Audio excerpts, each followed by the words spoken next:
시청자 여러분 안녕하십니까? 척추교정 전문의 카이로프랙터 최문준입니다. 오늘은 측만증에 대해서 알아보겠습니다.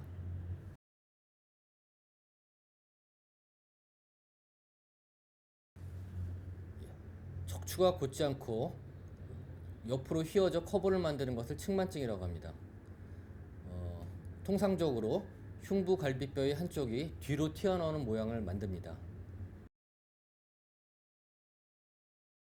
정도가 심하지 않으면 외면을 봐서는 잘 느끼지 못하는 것이 일반적이나 그래도 이제 척추 건강에 좋지 않은 영향을 미치기 때문에 성장기 아동의 경우는 잘 살펴보는 것이 중요하겠습니다.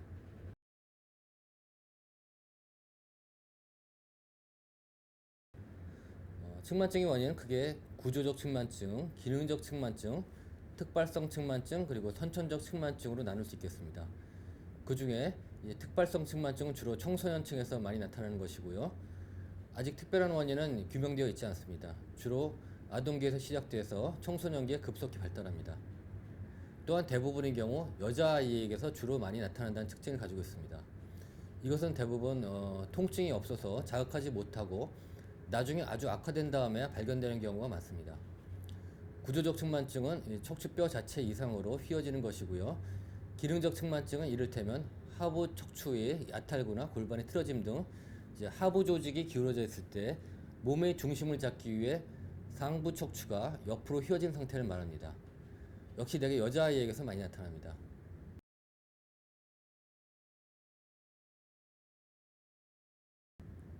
우선 심한 경우 미용적인 측면에서 좋지 않겠죠.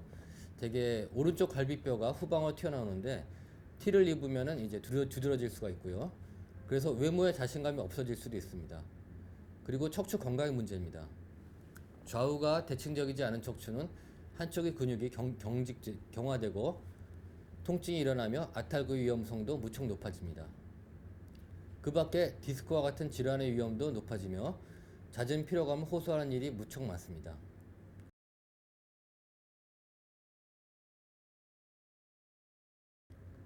하나 분명한 것은 측만증이 본격적으로 시작되기 이전에, 그러니까 사춘기가 시작되기 이전에 카이로프랙틱 교정으로 관리를 하면 상당 부분 완화시키거나 예방할 수가 있습니다.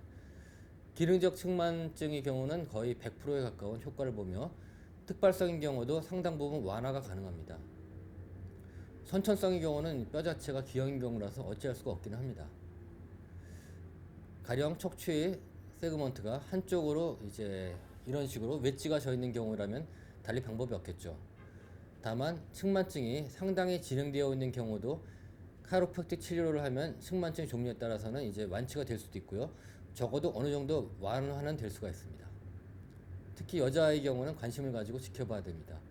조그만 조짐이 있다가 사춘기에 접어들면서 급속히 악화되는 경우가 많기 때문입니다. 현대의학에서는 측만증이 더 이상 진행되는 것을 막기 위해 브레이스를 24시간 착용하게 하고요. 심한 경우에는 수술을 해서 철심에 대고 모든 척추 세그먼트를 나사로 고정시키는 방법을 쓰고 있습니다.